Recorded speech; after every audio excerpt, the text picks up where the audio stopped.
আসসালামু আলাইকুম ওয়া রাহমাতুল্লাহি ওয়া বারাকাতুহু। আলহামদুলিল্লাহ ওয়াসসালাতু ওয়াসসালামু আলা রাসূলিল্লাহি ওয়া বা'দ। সুপ্রিয় দর্শক, স্বাগত জানাচ্ছি সিনবাদ রিসোর্ট গ্রুপ আলোকিত পথের আজকের অনুষ্ঠানে, powered by PSI, cosponsor BRB, Islam bank, Al Arafah Islam bank, Pubali bank, ডগমা হসপিটাল এবং আল আরাফা হজ গ্রুপের সৌজন্যে।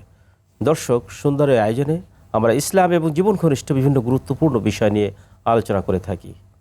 আজকে আমাদের আলোচ্য বিষয় ইমপ্যাক্ট অফ রমাদান, রমাদানের প্রভাব। আর এই গুরুত্বপূর্ণ বিষয় আলোচনার জন্য আমাদের মাঝে উপস্থিত হয়েছেন সম্মানিত দুজন বিজ্ঞ ইসলামিক স্কলার এবং একজন ছোট্ট কারি। প্রথমেই আমরা পরিচয় হব আমাদের প্রখ্যাত Islamic scholar Mohammad Habibur Rahman, chairman Sinbad resort group. আসসালামু আলাইকুম রহমতুল্লাহ। ওয়ালাইকুম আসসালাম। স্যার, কেমন আছেন? আলহামদুলিল্লাহ, ভালো আছি। এরপরে রয়েছেন জনাব মহিবুল্লাহ শাহিন, চেয়ারম্যান মানহা গ্রুপ। আসসালামু আলাইকুম রহমতুল্লাহি ওয়া বারাকাতুহু। ওয়ালাইকুম আসসালাম। মোহতারাম, কেমন আছেন? আলহামদুলিল্লাহ, আমি ভালো আছি। আপনি কেমন আছেন? আলহামদুলিল্লাহ। এরপরে আমাদের ছোট কারি হিসেবে আছে আদনান উমায়ের। আসসালামু আলাইকুম ওয়া রাহমাতুল্লাহি ওয়া বারাকাতুহু। ওয়ালাইকুম আসসালাম। তুমি কেমন আছো? আলহামদুলিল্লাহ, ভালো আছি। তো দর্শক, অনুষ্ঠানের শুরুতেই আমরা মহাগ্রন্থ পবিত্র কোরআনে কারীম থেকে তেলাওয়াত শুনবো। তেলাওয়াত করবে আদনান উমায়ের। আউযু বিল্লাহি মিনাশ শাইতানির রাজীম। বিসমিল্লাহির রাহমানির রাহিম। ওয়া আম্মাল কাসিতুনা ফাকানু লিজাহান্নামা হাতাবা। وأن لو استقاموا على الطريقة لأسقيناهم ماء غدقا لنفتنهم فيه ومن يعرض عن ذكر ربه يسلكه عذابا صعدا وأن المساجد لله فلا تدعوا مع الله أحدا صدق الله العظيم। দর্শক, আমরা মহাগ্রন্থ পবিত্র কোরআনে কারীমের তেলাওয়াত শুনলাম। এ পর্যায়ে আমাদের আজকের বিষয় impact of Ramadan on our life, আমাদের জীবনে রমাদানের প্রভাব। আর এই গুরুত্বপূর্ণ বিষয়ে প্রথমে আলোচনা করছেন জনাব মোহাম্মদ হাবিবুর রহমান। আউযু বিল্লাহি মিনাশ শাইতানির রাজীম। বিসমিল্লাহির রহমানির রহিম। ক্বালা আল্লাহু তাআলা ফি কালামিহিল মাজিদ ওয়া ফুরকানিল হামিদ। কুতিবা আলাইকুমুস সিয়ামু কামা কুতিবা আলাল লাযিনা মিন ক্বাবলিকুম লাআল্লাকুম তাত্তাকুন। সাদাকাল্লাহুল আযীম। মুহতারাম উপস্থাপক, আমার সহ আলোচক, যারা দেখছেন, সুধী দর্শক শ্রোতা, আসসালামু আলাইকুম রহমতুল্লাহ। সমস্ত প্রশংসা মহান রাব্বুল আলমিনের। আমরা সেই রাব্বুল আলমিনের প্রশংসা করছি এবং শুকরিয়া আদায় করছি। মাহে রমজান রোজাগুলো আল্লাহ কেন ফরজ করেছেন এ বিষয়ে রাব্বুল আলমিন কালামে হাকিমে আমাদেরকে নির্দেশনা দিয়েছেন। আল্লাহ রাব্বুল আলমিন এখানে বলেছেন লাআল্লাকুম তাত্তাকুন, যে রোজাগুলো ফরজ করা হয়েছে যে আশা করা যায় যে তোমরা মুত্তাকি হতে পারবে। এখানে মুত্তাকি হইলে কি উপকার, এই বিষয়টা আমাদের একটু জেনে নেওয়া দরকার। আল্লাহ রাব্বুল আলামিন অন্য একটি আয়াতে বলেছেন মাইয়াত্তাকিল্লাহা ইয়াজআল লাহু মাখরাজা ওয়া ইয়ারযুকুহু মিন হাইসু লা ইয়াহতাসিব। যিনি মুত্তাকি হবেন, যিনি তাকওয়া অবলম্বন করবেন, ইয়াজআল লাহু মাখরাজা, আল্লাহ তার জন্য রাস্তা বের করে দেবেন। এখানে রাস্তা বলতে আমরা কি বুঝি? রাস্তা বলতে দুনিয়ায় এই লোকের যে কোনো সমস্যার সমাধান করে দেবেন। সে যদি কোনো বিপদে পড়ে বিপদ থেকে উদ্ধার করবেন, তার যদি অর্থের অভাব হয় তার জন্য অর্থের সংস্কার করবেন। এর অর্থ হলো দুনিয়া তার কোনো সমস্যা থাকবে না। আরেকটা হচ্ছে পরকালে আল্লাহ রাব্বুল আলামিন তার জন্য জান্নাতের রাস্তাটা দেখিয়ে দেবেন, মানে সিরাতুল মুস্তাকিম। তার স্যার, আমরা এখান থেকে আপনার কাছে ফিরবো, চমৎকার করে আলোচনা করছি। আমরা প্রথম আপনার কাছে জানবো যে এই যে আজকে আমাদের সমাজে দুর্নীতি বিভিন্ন রকমের, আপনি দেখেন যে দুর্নীতি, অন্যায়, অনাচার, ব্যভিচার, তো আমরা কীভাবে রমাদানকে কাজে লাগিয়ে, রমাদানের প্রভাব কাজে লাগিয়ে এটা থেকে মুক্ত হতে পারি? আলহামদুলিল্লাহি রাব্বিল আলামিন। পবিত্র রমজান মাস রহমত, নাজাত এবং মাগফিরাতের মাস। এই রমজান মাস যে শুধু ইবাদতের মাস তাই কিন্তু নয়। এই রমজান মাস হচ্ছে একটি প্রশিক্ষণের মাস। এই রমজান মাসে আমরা যেই প্রশিক্ষণটা গ্রহণ করব, বাকি 11টি মাস ওই প্রশিক্ষণের আলোকেই কিন্তু আমাদের জীবনকে আমরা পরিচালনা করব। রমজান মাসে আল্লাহ রাব্বুল আলামিন যেই ঘোষণা, সেটা হচ্ছে তাকওয়া অর্জনের মাস। আমরা যদি এই মাসে তাকওয়া অর্জন করি, তাহলে এই তাকওয়ার আলোকে যখন আমরা আমাদের জীবনকে পরিচালিত করব, যখন ব্যক্তি তাকওয়া অর্জন করবে, সে সঠিক পথে নিজেকে পরিচালিত করবে, তখনই সমাজের ভিতরে সকল অনিয়ম, দুর্নীতি সব কিছুর বিরুদ্ধে একটা ভিত রচিত হবে। জি। আমরা যদি রমজানে কি করি, আমরা পানাহার থেকে নিজেদেরকে বিরত রাখি। আমরা আল্লাহর ভয়ে পানাহার থেকে যখন বিরত রাখি, পাশাপাশি যদি আমরা সুদ, ঘুষ, অবিচার, অন্যায়, ব্যভিচার সব কিছু থেকে যদি আমরা আল্লাহর ভয়ে নিজেদেরকে ফিরিয়ে রাখতে পারি, তাহলেই কিন্তু একটি সমাজ, আল্লাহ রসুলের রেখে যাওয়া যে সমাজ যেভাবে ছিল, এই সমাজ কিন্তু এভাবেই প্রতিষ্ঠিত হবে। আমরা আল্লাহর ভয়ে যখন কোনো কিছু পানাহার থেকে বিরত থাকি, কিন্তু ঠিক এমনিভাবে আমি যদি কোনো ঘুষ নেওয়া থেকে বিরত থাকতে পারি, আমি যদি আজকে লোকচক্ষুর অন্তরালে গিয়ে যদি আমি পানাহার করি, কোনো অন্যায় করি, এটা তো কেউ দেখবে না, কিন্তু আমরা কেন করছি না? আল্লাহর ভয়ে করছি না। ঠিক এমনিভাবে যদি আমরা প্রতিটি কাজকে তাকওয়া অর্জন করে, খোদাভীতিও অর্জন করে, সব কাজের ক্ষেত্রেই যদি আমরা আল্লাহর ভয়কে আমাদের মধ্যে রাখতে পারি, তাহলে এই সমাজ থেকে সকল দুর্নীতি মূল উৎপাটন হবে। এই রমজান আমাদেরকে এই শিক্ষা দিচ্ছে। শুধু এটাই নয় যে এই রমজান মাসে আমরা পানাহার থেকে বিরত থাকব, সব কিছু থেকে বিরত থাকব। আল্লাহ আমাদেরকে এই প্রশিক্ষণ নেওয়ার জন্যই এই মাসকে আমাদের উপরে রহমত স্বরূপ প্রেরণ করেছেন। এই মাস আমাদেরকে রহমত দিবে, এই মাস আমাদেরকে মাগফিরাত দিবে, সর্বোপরি আমাদেরকে নাজাত দিবে। আমরা যদি নাজাত পেতে চাই, তাহলে অবশ্যই এই রমজানের শিক্ষাটাকে আমাদেরকে কাজে লাগিয়ে আমাদের বাকি সময়গুলো, বাকি জিন্দেগিগুলো আমাদেরকে পরিচালিত করতে হবে। মহতারাম, আপনি চমৎকার করে আলোচনা করছিলেন। দর্শক, আলোচনার পর্যায়ে সময় হলো একটি বিরতির। ফিরছি একটু পরেই, ততক্ষণ আমাদের সঙ্গেই থাকুন। দর্শক, বিরতির পরে আবারও স্বাগত জানাচ্ছি সিনবাদ রিসোর্ট গ্রুপ আলোকিত পথের আজকের অনুষ্ঠানে, powered by BSI, cosponsored BRB, Islam bank, Al Arafah Islam bank, Pubali bank, Sigma এবং দারুস সুন্নাহ হজ গ্রুপের সৌজন্যে। স্যার, আমরা আপনার কাছে আসব যে বিষয়টি আমরা আলোচনা করছিলাম, যে কোরআন আমাদেরকে কিভাবে রমাদানে পরিবর্তন করতে পারে, যেহেতু কোরআন নাজিলের মাস রমাদান, আর আল্লাহ রাব্বুল আলামিন কোরআনের মধ্যে তো আমাদের জীবন ব্যবস্থা দিয়ে রেখেছেন। মহাগ্রন্থ আল কোরআনে আল্লাহ বলতেছেন যে কিতাবুন আনজালনাহু ইলাইক লিতুখরিজান নাসা মিনাজ যুলুমাতি ইলান নূর। হে মুহাম্মদ সাল্লাল্লাহু আলাইহি সাল্লাম, আমি আপনার কাছে কোরআন নাজিল করেছি। কেন করেছি? যেন আপনি মানুষকে অন্ধকার সমূহ থেকে আলোর দিকে নিয়ে যেতে পারেন। আমরা জানি রাসূলুল্লাহ সাল্লাম যেই সমাজে বসবাস করেছিলেন, জন্মগ্রহণ করেছিলেন, এই সমাজটাকে বলা হতো আইয়ামে জাহিলিয়াত, মানে অন্ধকার যুগ। তাহলে অন্ধকার বলতে আমরা কি বুঝি? সেখানে কি ছিল?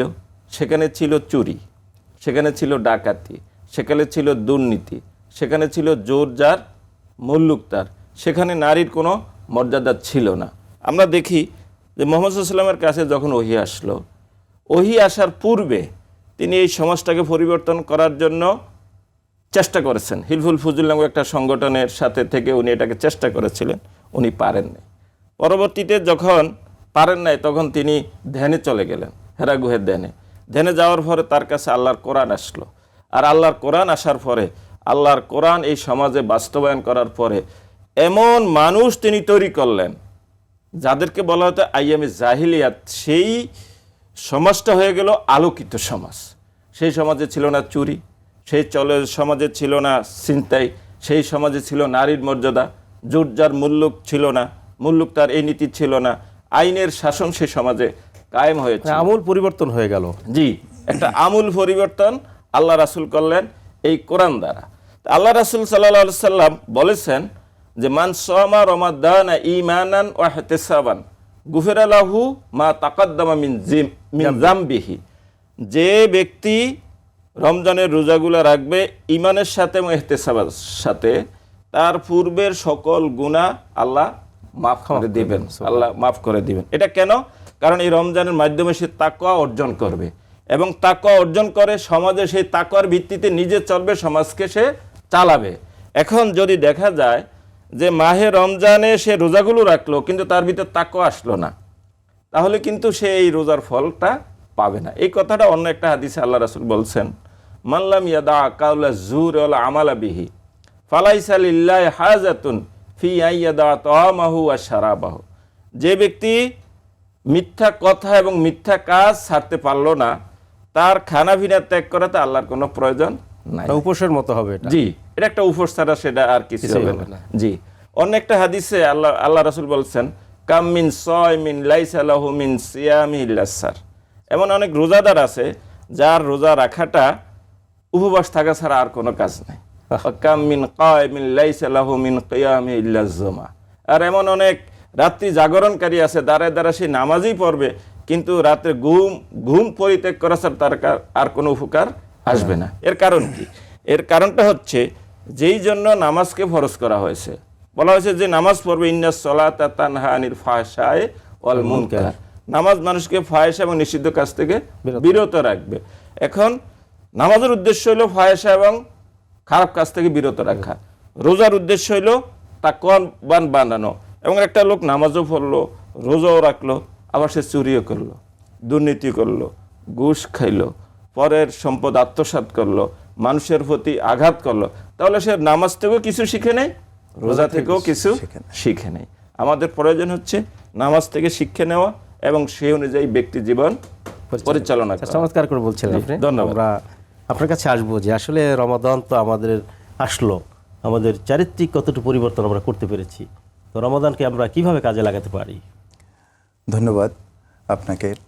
আসলে রমজান মাস আমাদের কাছে আগমন করেই আমাদের পরিবর্তন করার জন্য। আমরা সারা বছর বিভিন্ন ধরনের বিভিন্ন অপকর্ম অন্যায়ের সাথে থাকতে থাকতে সঙ্গদোষে অনেক সময় অনেক ভালো মানুষও কিন্তু তার মূল জায়গা থেকে ফিরে আসে। এজন্য রমজান মাস আসেই হচ্ছে আমাদের চরিত্রকে পুনর্গঠনের জন্য, আমরা যেন রবের দিকে ফিরে যাই, রবের দিকে যেন ধাবিত হই, এই প্রশিক্ষণ দেওয়ার জন্য। দেখেন, রমজান মাসে আমরা যারা রমজান থেকে কিছু শিক্ষা গ্রহণ করতে চাই, কিছু শিক্ষা গ্রহণ করি, আমাদের উচিত কি? আমাদের উচিত, আমি খেয়ে আছি কিন্তু আমার প্রতিবেশী খেয়ে আছে কিনা, প্রতিবেশীদের সমাজের প্রতি যে আমাদের একটা দায়বদ্ধতা আছে, আমার পাশের যে ছেলেটা রয়েছে, যেই মেয়েটা রয়েছে, তাদেরকে আমার দ্বীনের দাওয়াতটা আমি সঠিকভাবে তার কাছে পৌঁছাতে পেরেছে কিনা। আমি যে শুধু নামাজ পড়লাম, আমি রোজা রাখলাম, আমি নিজেকে আমার পরিবারকে সুন্দর সঠিক পথে পরিচালিত করলাম, এটাই কিন্তু রমজানের শিক্ষা নয়।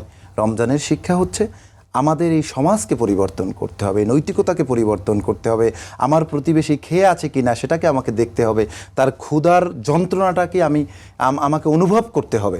আমি যদি আমরা দেখেছি যে আমাদের এই সমাজ ব্যবস্থায় টেবিল ভরে ইফতারি থাকে, আমাদের সন্তানরা একটা মাছি পড়লে ওই খাবারটাকে আমরা ফেলে দেই, কিন্তু আমাদের প্রতিবেশীর সন্তানরা ডাস্টবিন থেকে ওই মাছির সাথে, কুকুরের সাথে, বিড়ালের সাথে যুদ্ধ করতেছে একটু খাবারের জন্য। তাহলে রমজান আমাদেরকে কি শিক্ষা দিল? আমরা যদি তাদের এই অভাবটা না বুঝি, তাদের কষ্টটা আমরা অনুভব না করি, তাহলে আল্লাহ তাআলা আমাদের এই রমজান আমাদেরকে দিয়ে কি লাভ হলো? রমজান থেকে আমরা কি শিক্ষা গ্রহণ করলাম? রমজান আমাদের চরিত্রের ভিতরে কি পরিবর্তন নিয়ে আসলো? আমাদের উচিত এই রমজান থেকে যেই শিক্ষাটা আমরা গ্রহণ করে সমাজকে পরিবর্তন করতে পারি, চরিত্রকে পরিবর্তন করতে পারি, দুঃখী মানুষের, অভাবী মানুষের, ক্ষুধার্ত মানুষের ক্ষুধাটাকে আমরা অনুভব করতে পারি, এটাই আমাদের রমজানের শিক্ষা। আল্লাহ আমাদেরকে, আমি সহ যারা আমাদের আলোচনাগুলো শুনছেন, সবাইকে এই আমল করার তৌফিক দান করুক। মাত্র আপনি চমৎকার করে বলছিলেন। আসলে আমরা সমাজের দিকে তাকাই, যে সমাজের যে অবস্থা, যে রমজান আসছে, আমরা বিভিন্ন আমল আসছে, সব আমল করতেছি, কিন্তু আমাদের চরিত্র পরিবর্তন হচ্ছে না।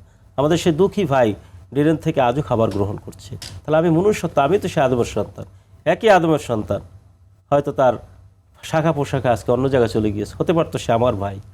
তো এই অবস্থা থেকে ফিরে আসা দরকার। স্যার, আমরা আপনার কাছে আসবো এই বিষয়ে, যে আসলে এই যে আমরা আলোচনা করতেছিলাম, এ ব্যাপারে আমাদের করণীয় কি স্যার? আল্লাহ বলেছেন, শাহরু রমাদানাল্লাযী উনজিলা ফীহিল কুরআন হুদাল লিন-নাস ওয়া বায়্যিনাতিম মিনাল হুদা ওয়াল ফুরকান। মাহে রমজানে কোরআনকে আমি অবতীর্ণ করেছি, যার মধ্যে কোরআনকে অবতীর্ণ করা হয়েছে। সেটা কি? মানব জাতির জন্য হেদায়েত। হেদায়েতের সকল বিষয় এখানে বর্ণনা করে দেওয়া হয়েছে এবং সত্য এবং মিথ্যাটাও এখানে বর্ণনা করে দেওয়া হয়েছে। সুতরাং আমাদের করণীয় হচ্ছে, যেহেতু মাহে রমজান, আমরা কোরআনকে বেশি বেশি করে চর্চা করব। মাহে রমজানের মর্যাদা মূলত কোরআনের কারণেই, লাইলাতুল কদরের মর্যাদা মূলত কোরআনের কারণে কোরআন নাজিল হয়েছে। সুতরাং কোরআন আমাদের ব্যক্তি, পরিবার, সমাজ, রাষ্ট্র, সকল জায়গায়, সকল ব্যক্তি, সব জায়গায় যদি কোরআন থাকে তাহলে এই সমাজে শান্তিটা আসবে। এজন্য আমার পরামর্শ হচ্ছে বেশি বেশি করে কোরআনকে পড়ানো। আরেকটা বিষয় আমি বলতে চাই, আজকে আমাদের শিক্ষা ব্যবস্থায় দেখেন যেভাবে কোরআন থাকার দরকার ছিল ওইভাবে কোরআনটা নাই। আর কোরআনের শিক্ষা না থাকার কারণে সমাজে বিভিন্ন চিন্তা চেতনার লোক তৈরি হচ্ছে। সমাজটাকে দারিদ্র্যমুক্ত রাখার জন্য কোরআনের যে অর্থনীতি আছে সেই অর্থনীতিটা আমরা চালু করতে পারি। কোরআনে সময় হয়তো আমি পাবো না, কোরআনে কিন্তু সব বিষয় বলা আছে, রাইট, সব বিষয় এখানে বর্ণনা করা হয়েছে। রাষ্ট্রনায়ক যারা হবে তাদের কি দায়িত্ব এটা বলা হয়েছে। আল্লাযীনা ইম্মাক্কান্নাহুম ফিল আরদি আকামুস সালাহ ওয়া আতাউয যাকাহ, যে সমাজে যারা রাষ্ট্রীয় ক্ষমতায় যাবে তাদের প্রথম কাজ হচ্ছে নামাজ কায়েম করা। আমাদের সমাজে তো নামাজটা কায়েম নাই, মানে প্রতিষ্ঠিত নাই। ফরজের নামাজের সমাজ দরকার আমাদের। জি, নামাজের সমাজ দরকার। আর নামাজের সমাজ যদি থাকে তাহলে ওই যে নিষিদ্ধ কাজ অটোমেটিক ফিরে থাকবে, বন্ধ হয়ে যাবে। এরপরে যদি জাকাত ভিত্তিক অর্থনৈতিক ব্যবস্থা চালু হয়, আমার শাহিন ভাই উনি যে কথাটা বললেন যে সমাজ থেকে দারিদ্রতা দূর হয়ে যাবে। দারিদ্রতা যদি সমাজে না থাকে এমনিতে অর্ধেক অপরাধ সমাজে কমে যাবে। সমাজে যত অপরাধ দেখেন, চুরি বলেন, ছিনতাই বলেন, ডাকাতি বলেন, পরের সম্পদ আত্মসাৎ বলেন, এটা কিন্তু দারিদ্রতার কারণ। স্যার, আপনি চমৎকার করে আলোচনা করছিলেন। আসলে আমাদের এত আলোচনা, কোরআন এবং সুন্নাহর আলোচনার ব্যাপক, এত অল্প সময়ের মধ্যে একটা আলোচনা শেষ করা সম্ভব নয়। দর্শক, আমরা যে আলোচনা শুনতেছিলাম, আল্লাহ রাব্বুল আলামিন যেন এই আলোচনা আমাদের জীবনে বাস্তবায়ন করার সুযোগ দান করেন। আমাদের দুইজন মেহমান এবং ছোট এই কারি সকলকে আপনাদেরকে মোবারকবাদ জানাচ্ছি। দর্শক, দেখা হবে আগামী পর্বে। সেই পর্যন্ত ভালো থাকুন, সুস্থ থাকুন, সেই কামনায় আজকের মতো এখানেই বিদায় চাচ্ছি। হাদা মা ইনদি ওয়াল ইলমু ইনদাল্লাহ, আলাইহি তাওয়াক্কালতু ওয়া ইলাইহি উনীব। আসসালামু আলাইকুম ওয়া রাহমাতুল্লাহি ওয়া বারাকাতুহু।